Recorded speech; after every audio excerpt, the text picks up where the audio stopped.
Hey everybody, I am back. We're doing some cone volume, and as you can see, I have a cone that's tilted on its side. I have the formula written right here for you. So we're going to talk about what we need to do approximately as well as exactly. So we do need the radius, as you can see right over here, and we need a height.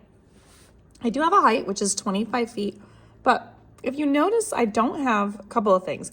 One thing is I don't have matching units.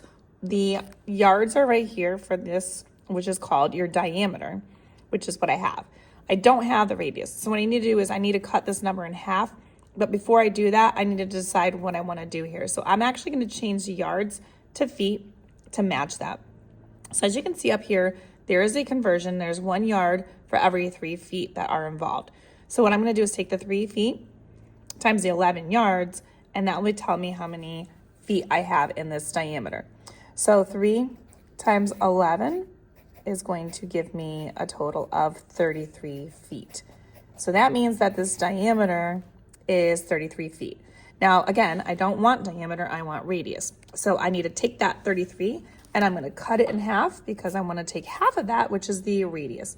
And half of that is going to give me a radius of 16.5, and we're talking about feet now. So now that the conversion has been done, and now I figured out my radius in the correct unit that we're using, I am going to go ahead and go about my business and trying to get this situated. So one of the things I like to do with this is order of operations, depending upon the calculator you are using and how you put in numbers.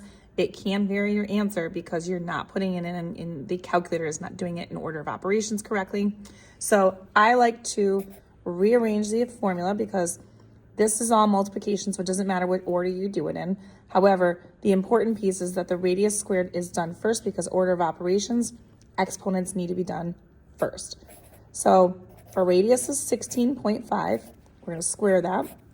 We're going to take our height, which in this case is 25, put that next, followed by the pi symbol, and then we're going to divide that by 3 because it is a cone.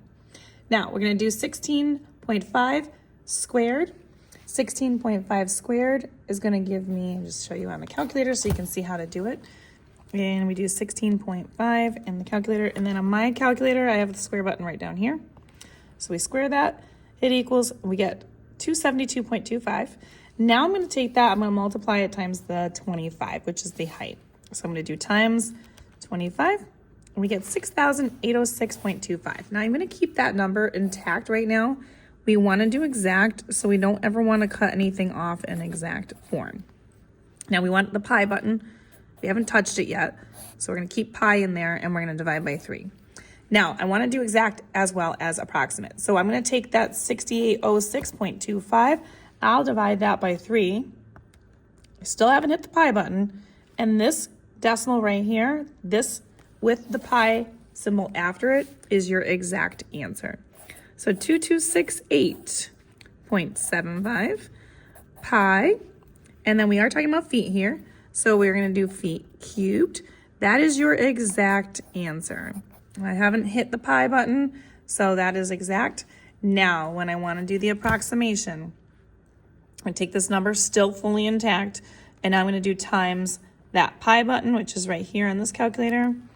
And when I do that, now is where I'm going to cut that answer off and get my answer. So my answer is going to be, for the approximation, is 7,127 point. Now we're doing tenths. I always do tenths. So we take that 4, we decide if the 8 is going to move it up to a 5 or keep it the same. And since it's 5 or higher, we are going to move that 4 up to 8.5.